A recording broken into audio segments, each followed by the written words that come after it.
दूरे सृष्टि आदि वार्ता, ये सेवा विभाग दे दिया है। भगवान विष्णु की नाभि कमल से ब्रह्मा, ब्रह्मा जी की भ्रकुटी से रुद्रावतार, पालन, सृजन, विनाश, सतोगुण, रजोगुण, तमोगुण के द्वारा अनंत लीलाएं। पर आप निकुंज में रसमयी प्रेममयी क्रीड़ा करते हुए अपने प्रेमियों के संग महासुख की वर्षा करते, स्वानंदिक विलासवान। तो जो इनके चरणों का आश्रय ले लेता है उसे अन्य किसी के आश्रय की जरूरत नहीं पड़ती, क्योंकि जितनी शक्तियां हैं, जितनी सिद्धियां हैं, सब इन्हीं के चरणों से प्रकाशित हैं। जो ऐसा नहीं जानते तो कभी कभी प्रश्न आते हैं कि प्रिया प्रीतम तो अत्यंत सुकुमार हैं, जैसे हमें रक्षा की जरूरत है तो अमुक देवता या अमुक ऐसा। जब मूल में जल चढ़ा दिया तो डाल में, पत्ते में, पुष्प में, सब में पहुंच गया। सबके मूल निकुंज बिहारी लाल जो महाराज हैं। गीता जी में स्वयं कहते हैं, ऊर्ध मूल मधा शाखा मस्वत्थम प्राहुरव्ययम, मैं सबका मूल हूं। परब्रह्म की प्रतिष्ठा है हमारे श्री कृष्ण, और जो ब्रजेंद्र नंदन के रूप में प्रकट हुए वही निकुंज बिहारी लाल जो अपने रूप से प्रकट हुए हैं। उपासक को अन्य आश्रय लेने की जरूरत नहीं है, क्योंकि अन्य कोई है ही नहीं। ये सब इन्हीं का विलास। पर जो निकुंज में विलस रहे तो दूरे सृष्टि आदि वार्ता, सृष्टि आदि वार्ता से दूर, क्योंकि सृष्टि की सेवा के लिए अंश रूप से आप विराजमान हैं भगवान विष्णु, ब्रह्मा, शिव रूप में आप ही विराजमान, दूसरा कोई नहीं। निज महापूर्णात्म शक्त्याश्रयात, इनकी आत्म शक्ति से ही यह विस्तार हुआ है। ये अपने आप को ही विस्तार को प्राप्त किए हुए हैं। संजीवत्यथ चेष्टते निज निजे कार्य तमेवाद्भुतम। आहा, ये अपने प्रेमी जनों को जीवन प्रदान करने के लिए। प्रेमी जनों का जीवन क्या है? इनकी रूप माधुरी का गान करते हुए, रूप माधुरी का अवलोकन करते हुए, इनकी चरण सेवा में अपना जीवन, तो यही उनकी संजीवनी मूर्य है। ललिता ललित बजावती बीना, गुण गावती सोई जीवन जी जय। कौन से गुण? प्रिया प्रीतम का मुस्कुराना, प्रिया प्रीतम की क्रीड़ा, प्रिया प्रीतम की नाना प्रकार की रसकेली, उसका गान करते हैं। यही जीवन है रसिकों का। संजीवत्यथ चेष्टते, इनकी चेष्टा जीवन है प्रेमी जनों का। वो कोई प्रेमी ही जानता है। अपना प्रीतम, अपना प्यारा मुस्कुरा भर दे तो विश्व के सारे सुख लुटते घूमते हैं। फिर ये विश्वात्मा है, ये जो जो चेष्टा करते हैं, सखियां उनका गान करती हैं, उनका पान करती हैं। यही संजीवनी मूर्य है सखियों की। उपासकों की संजीवनी मूर्य है प्रिया प्रीतम का रूप, प्रिया प्रीतम का जस, प्रिया प्रीतम की महिमा।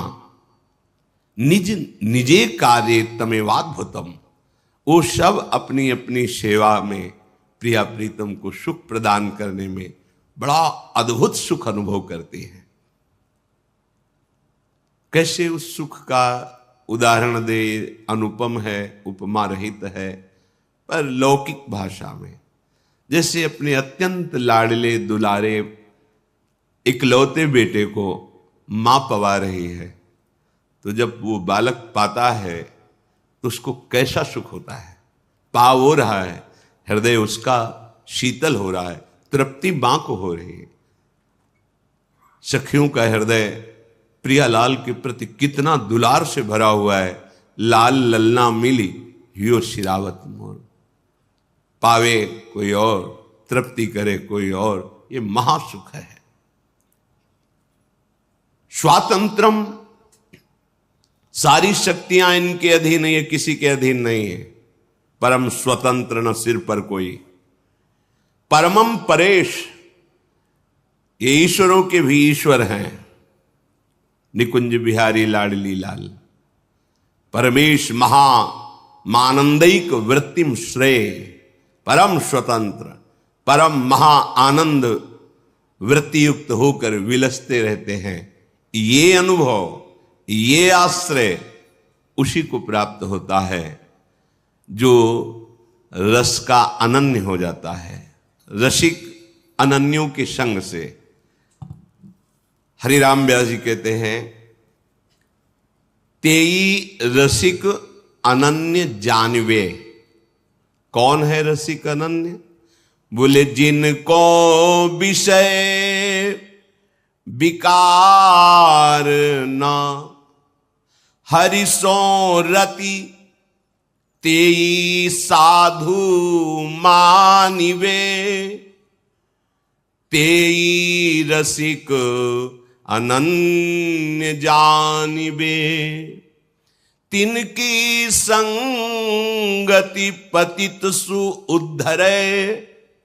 जो बारक बर घर आनिवे, तिनके चरणों दक सो अपने। नख शिख गातिन सानिवे, तेई रसिक अनन्य जानिवे। वही रसिक अनन्य है जिनके हृदय में ये षट विकार शांत हो गए हैं, काम क्रोध लोभ मोह मद मत्सर। कैसे शांत हुए?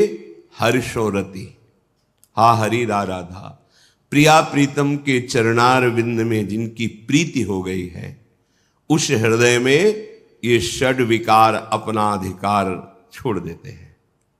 अर्थात इन विकारों का स्फुरण ही नहीं होता।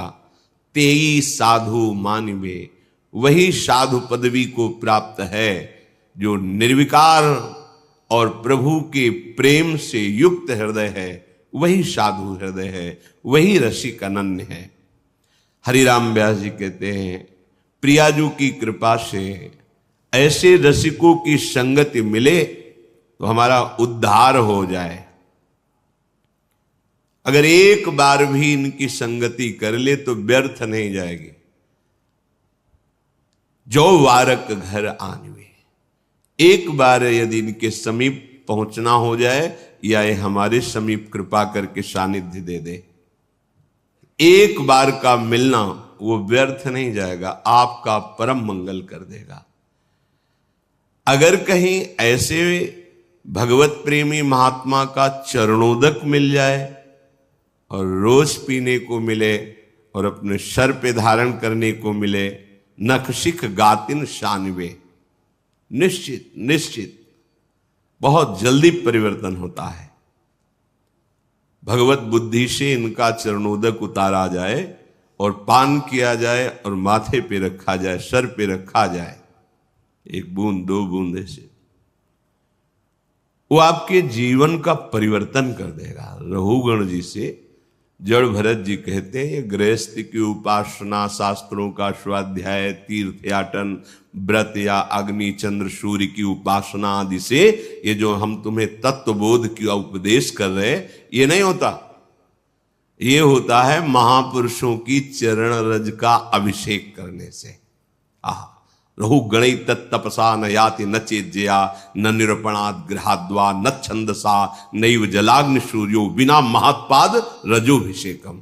हरिराम व्यास जी कहते, तिनके चरणोदक सो अपने नख सिख गातन शानवे।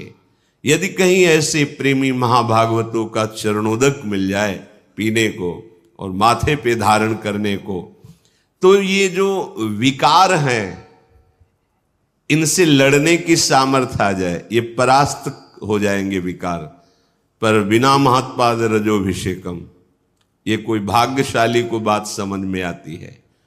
और फिर कहीं कृपा हो जाए और उनको प्रसाद पवाने का सौभाग्य मिल जाए, सुंदर सुंदर भोग प्रियालाल को पवा के और उनको प्रसाद पवाने का सौभाग्य, और कहीं वो पा चुके हैं उनके पत्तल से जूठे किनके उठाकर और वो हमें पाने का सौभाग्य मिल जाए, फिर क्या कहना है। तिनकी पावन जूठन जेवत, क्या होता है, बोले तबही हरि ही आनिवे। जब रसिक महापुरुषों का उच्छिष्ट जाता है तो वो उच्छिष्ट इतना हृदय को पावन करता है। पहले चरणोदक बोले, अब उच्छिष्टामृत का प्रभाव हृदय में हरि प्रिया को प्रकाशित कर देता है। जूठन, संतों की जूठन। 4 महीने बराबर सेवा मिली। नारद जी अपने चरित्र को पूर्व के श्री कृष्ण द्वैपायन भगवान व्यास देव जी से वर्णन करते हैं कि मैं बालक था और मुझे सेवा मिली चातुर्मास्य में संतों की। तो छोटी अवस्था होने के कारण हमें बर्तन मांजने की सेवा मिलती। तो जो जूठन संतों की पात्रों में लगी होती वो छुटा के और उसे पाता और बैठकर उनकी बातें सुनता। 4 महीने के प्रभाव से ऐसे महान वृत्ति का उदय हुआ कि वही अगले जन्म में देवर्षि नारद के रूप में प्रकट हुए। स्वयं नारद जी श्रीमद् भागवत में अपने पूर्व चरित्र का वर्णन किए। 4 महीने संतों की सेवा का फल महाभागवत भगवत स्वरूप देवर्षि नारद बना दिया। तिनकी पावन जूठन जेवत तबही हरि ही आनिवे। महापुरुषों के उच्छिष्ट का बहुत बड़ा प्रभाव है। हृदय में हरि प्रिया प्रकाशित हो जाती है इनकी जूठन पाने से। तिनके वचन श्रवण सुनि तिहि छिन मन संदेह भानिवे। बोले ऐसे भगवत प्रेमी महात्माओं के वचन सुनते ही मन के जितने संदेह हैं वो सब नष्ट हो जाते हैं। सारे प्रश्न शांत हो जाते हैं। आप सुनते रहो, केवल कोई प्रश्न बकाया नहीं रह जाएगा। हर प्रश्न का उत्तर आपको मिल जाएगा सत्संग में। आप केवल ध्यान से सुनिए। तिनकी जीवन धन वृंदावन जीवत मरत बखानवे। व्यास राधिका रवन भवन बिनु तेई क्यों पहचानवे। बोले ऐसे रसिकों का जीवन जो प्रिया प्रीतम के अनुराग में है, और ऐसे रसिकों के जीवन की अंतिम श्वास ये वृंदावन ही है। अर्थात वो अनन्य होते हैं धाम के। ये आ ही जाएगा। प्रीतिस्तद वसति स्थले, अपार प्रीति हो जाती जहां अपने प्यारे प्रकट हुए हैं, प्यारे लीला परायण हैं, उस भूमि में जी नहीं सकते आप। अगर प्रभु की शरणागति युगल सरकार की हो गई है तो आपको ये ब्रज धाम, ये वृंदावन धाम ऐसा प्यारा लगेगा कि अब चाहे नरक मिले, चाहे स्वर्ग मिले, चाहे परम पद मिले, इसकी मुझे कोई परवाह नहीं। चाहे अपराध लगे, अब तो हम धाम के बिना नहीं जी सकते। अब हम ब्रजधाम के बिना, दुर्भाग्य है जो धाम के प्रति प्रीति ना हो, क्योंकि यही धाम आपको ऐसे रसिकों का संयोग कराएगा, ऐसे रसिकों का चरणामृत मिलेगा, ऐसे रसिकों का उच्छिष्टामृत मिलेगा, ऐसे रसिकों का वचनामृत मिलेगा। व्यास राधिका रवन भवन बिनु तेई क्यों पहचानवे। यदि वृंदावन में तुम्हारा भाव नहीं आया तो ऐसे रसिकों से तुम्हारी पहचान हो ही नहीं सकती, और बिना रसिकों के पहचान के प्रिया प्रीतम का प्रेम प्रकट नहीं होता। रंच मात्र प्रेम प्रकट नहीं होता। रे मन रसिकन संग बिन रंच न उपजय प्रेम। रसिक अनन्यों का मिलना दुर्लभ है। बस रसिक अनन्यों की बात मान जाए तो रस में डूब जाएगा। जाकी है उपासना ताही की वासना, ताही को नाम रूप लीला गुण गाइए। यह अनन्य परम धर्म परिपाटी, वृंदावन बसी अनत न जाइए। सोई व्यभिचारी आन कहे आन करे, ताको मुख देखे दारुण दुख पाइए। व्यास होई उपहास त्रास किए, आस अछत कित दास कहाइए। हरिराम व्यास जी के जिसकी तुम्हें भगवत कृपा से गुरु प्रदत्त उपासना है मिली है, उसी के मिलन की, उसी के रूप की, उसी के गुण की, लीला की तुम्हारे हृदय में चाहत होनी चाहिए। ये चाह प्रकट हो गई तो सब चाहें नष्ट हो जाएंगी। इस एक चाह में सामर्थ्य है हर चाह को मिटा देने की। क्या? अब इस जन्म में प्रिया प्रीतम से मिलना होगा।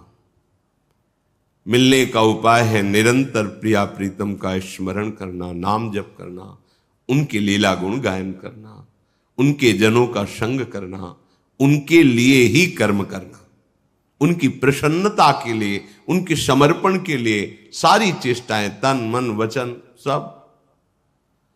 जाकी है उपासना ताही की वासना, ताही को नाम रूप लीला गुण गाइए। यह अनन्य परम धर्म परिपाटी, यही रसिक अनन्यों का प्रेम धर्म है, यही परिपाटी है, यही मार्ग है, यही निष्ठा है कि अपने आराध्य देव के नाम रूप गुण लीला धाम के चिंतन में मगन रहे। वृंदावन धाम की उपासना धाम के प्रभाव से ही सफल होती है। जब आपको समय मिले तब धाम आइए, पर धाम का चिंतन तो आप कर सकते हैं। कई बार सत्संग में चिंतन का प्रकार बताया गया है। अगर कहीं आपको वास का सौभाग्य मिल गया है तो फिर यद्यपि मिले कोटि चिंतामणि तऊ न हाथ पसार। बड़ा दुख होता है जिस उपासक को अखंड वृंदावन धाम का संयोग बन जाता है, फिर किसी विषय इंद्रियजन्य भोगों के लिए धाम का त्याग करके, और भोगों में तब लगता है बड़ी प्रबल माया है प्रभु की, जो प्रभु के घर से घसीट ले जाती है। कब? जब कपट करोगे, छल करोगे, छुपाव करोगे, मनमानी आचरण करोगे तो घर से ले जाएगी। ये घर है, घर से खींच के ले गई, आजीवन के लिए ले गए। भाव नहीं बन सकता कभी। अब बहुत सावधान। वृंदावन बसी अनत न जाइए। अनंत जन्मों की बिगड़ी केवल वृंदावन सुधार देगा। तुम्हारी साधना में त्रुटि हो तो भी वो तुम्हें अपने प्रभाव से परम पद प्रदान करेगा। वृंदावनी प्रभाव सुन अपनो ही गुण देत। सोई व्यभिचारी, वो व्यभिचारी है, बोलता कुछ और है, करता कुछ और है। ताको मुख देखे दारुण दुख पाइए। ऐसे लोगों का संभाषण, दर्शन, मिलन बड़ा दुख प्रदान करने वाला होता है। बहुत कपट होता है। बातें कुछ करते हैं, आचरण में कुछ होता है, चिंतन कुछ होता है। नहीं नहीं, ऐसा नहीं। जाकी है उपासना ताही की वासना, ताको ही नाम रूप लीला गुण गाए। सोई व्यभिचारी आन कहे आन करे, ताको मुख देखे दारुण दुख पाइए। ऐसों का संग नहीं करना। बोलता कुछ और है, करता कुछ और है, सोचता कुछ और है। हरिराम व्यास जी कह रहे वही व्यभिचारी है। व्यास होई उपहास। अगर ऐसों का संग करोगे या ऐसे लक्षण धारण करोगे तो तुम्हारा उपहास होगा, और वो उपहास तुम्हारे हृदय को जलाएगा, क्योंकि स्थिति तो है नहीं। तो त्रास किए, वो बड़ा तुम्हें दुख देगा, बार बार जन्म मरण संकट में फंसाएगा। अगर तुम्हें किसी अन्य व्यक्ति से भोगों से सुख की आशा है तो तुमने सुख सिंधु को जाना ही नहीं। तुम सुख सिंधु के उपासक ही नहीं हो। कहीं समुद्र की प्राप्ति होने के बाद क्षुद्र गड्ढों की आशा होती है क्या प्यास बुझाने के लिए? ये तो प्रेमामृत समुद्र है, और तुम सुख कणों के लिए विषय भोगों में अधर्माचरण युक्त जाओ। इसका मतलब है कि अभी आप बातें केवल परमानंद की करते हैं, परमानंद का भी मार्ग ही नहीं मिला आपको। अनुभूति तो बात दूर की रही। अगर तुम्हारे हृदय में भोगों की आशा है तो तुम कैसे प्रिया प्रीतम के दास हो? व्यास होई उपहास त्रास किए आस अचत, कित दास का कैसे तुम दास कहला सकते हो? श्रीपाद प्रबोधानंद जी यही बात कह रहे हैं। कह रहे कि आनंदानाम परम चरमो यो अवधीर वैष्णवानाम सर्वोर्ध्वानाम सकल हरिशक्त युन्नत नीचान योवा संपूर्णानाम परम भगवद सद्गुणानाम च योवा श्री वृंदावन भुवि वरीवर्ति सर्वोर धामनी।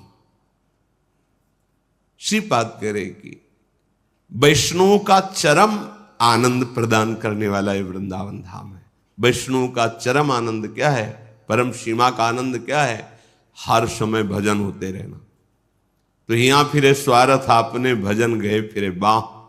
पहली बात, जैसे नाम निरंतर चलना, रूप के ध्यान में मगन रहना, लीला गुणों का चिंतन करना, ठीक वैसे ही धाम वास है। धाम अगर आप वास कर रहे हैं, नाम चिंतन में त्रुटि बराबर नहीं हो रहा, रूप का ध्यान भी नहीं हो रहा, लीला गुण में भी रुचि नहीं, तो एकमात्र धाम संपूर्ण भजन हो गया आपका, और यह आपको भगवत प्राप्ति करा देगा। आनंदानाम परम चरमो योवधीर वैष्णवानाम, जो आनंद की चरम सीमा है प्रेम, प्रेम में भजन, वो आपको वृंदावन धाम प्रदान कर देगा। विश्वास कीजिए। वैष्णवानाम पर शर्त है वो प्रभु का हो चुका हो, अर्थात मन वचन कर्म से ये ठान लिया हो कि मुझे भगवत प्राप्ति करनी है। उसका उपाय है सदगुरु की शरण, सदगुरु प्रदत्त मंत्र नाम उपासना, उसे वैष्णव कहते हैं। जो वैष्णव है उसको आनंद की परम चरम अनुभूति वृंदावन धाम कराता है। ये विश्वास का विषय है, पक्का ऐसा ही है। अपना साधन भजन क्या है, पर धाम की जब कृपा का अनुभव होता है तब लगता है, जो वाणी जी में धाम कृपालु है ऐसा लिखा है, वो अनुभव कराता है वृंदावन। सर्वोर्ध्वानाम सकल हरिशक्त युन्नतीनांच योवा संपूर्णानाम परम भगवद सद्गुणानाम च योवा। ये श्री धाम वृंदावन समस्त धामों का ऊर्ध्व है, मूल है, सबसे महान, इसी के अंश से सब धाम धामी प्रकट होते हैं। और समस्त शक्तियों को प्रकट करने वाला ये चरम स्थान वृंदावन धाम है, क्योंकि धामी प्रिया प्रीतम से ही सब प्रकट हुए हैं। मूल वृंदावन धाम, मूल बिहारी बिहारिंजू। जो महाभागवत वृंदावन धाम का आश्रय, वृंदावन धाम का वास स्वीकार करता है, अन्य संबंध छोड़कर, दूरादपास्य सुजनान सुखमर्थ कोटिम सर्वेशु साधन वरेश चिरम निराशा, शर्त है। यह जोरी अविचल वृंदावन नाही नान सुकाद। अब ये वृंदावन आपके अंदर वो संपूर्ण उत्तम गुण प्रकाशित कर देगा जिससे प्रिया प्रीतम रीझ जाते हैं, अन्य साधनों से नहीं। वृंदावन धाम का आश्रय, वृंदावन धाम का वास भगवत प्रेमी महात्माओं का सानिध्य दिलाएगा। चरण रज, चरणामृत, उच्छिष्टामृत, वचनामृत, इसके प्रभाव से हमारे हृदय में निर्दोष स्थिति जागृत होगी, निर्विकार स्थिति जागृत होगी। उसी निर्विकार स्थिति में प्रीति का प्रादुर्भाव, उसी प्रेम पुलकन में वो प्रिया प्रीतम की रूप माधुरी का अनुभव करता है। तो सारे सद्गुण धाम की कृपा से उसके हृदय में आ जाते हैं। इसलिए अन्य आश्रय, अन्य वार्ता, अन्य भाव त्याग करके अनन्य भाव से नाम रूप लीला धाम की उपासना में निश्चित, अगर आपकी त्रुटियां भी हैं, गलतियां भी हैं, अपराध भी हैं, तो आप चिंता मत करो। धाम अपने प्रभाव से आपको निर्मल कर देगा। सारे महाभागवतों के सद्गुण दैवी संप्रदा आप में प्रकाशित कर देगा। विश्वास करो, ये धाम कोई जड़ नहीं है, ये चैतन्य घन है। आप धाम का आश्रय लिए तो प्रिया प्रीतम सहचरियां खग मृग पशु पंछी लता यमुना रसरानी वृंदा सखी ये सब आप पर कृपा करेंगी, सब आपको उस महानता की स्थिति में पहुंचा देंगी कि इन्हीं नयनन सम सुख देखे। इन्हीं नेत्रों से आप निकुंज का सब सुख देख पाएंगे इनकी कृपा से। इसलिए धीरे धीरे वृत्तियों को अनन्यता की तरफ ले चलो। जाकी है उपासना ताही की वासना। रसिक मंडली में या तन को नीके ढंग लगाओ, दंपति यश गाओ हर्षाओ हित सो रीज रिझाओ। देवन को दुर्लभ नर देही तैने सहज ही पाई, मन भाई निधि पाई फिर क्यों जान बुझ बिसराई। एक अहमता ममता ये जग में है दुखदाई, ये जब श्री जी की ओर लगे तो होत परम सुखदाई। तात मात सुत दार देह में मति अरुझय मति मंदा, हित किशोर को होए चकोर तू लख वृंदावन चंदा। सीधी बात, रसिक मंडली में या तन को नीके ढंग लगाओ, दंपति यश गाओ हर्षाओ हित सो रीझ रिझाओ। बहुत बढ़िया अवसर मिला है।